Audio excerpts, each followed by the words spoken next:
Samantala, ikatlong opisyal ng Department of Education ang umamin na nakatanggap umano siya ng envelope na may pera habang nanunungkulan si Vice President Sara Duterte bilang kalihim ng ahensya. Sa pagdinig ng Kamara, inamin ni DepEd Chief Accountant Maria Runa Catalan na nakatanggap siya ng envelope na may 25,000 pesos. Mula yan kay Assistant Secretary Sunshine Fajarda. 9 na beses po mula Pebrero hanggang Setyembre 2023. Ito'y kahit na walang voucher na pinirmahan para rito. Anya, allowance lang daw ito mula kay VP Sara.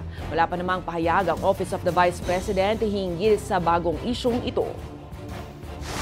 Honestly, as ASEC Shine, ma'am, is it part of the confidential fund? Sabi niya, no.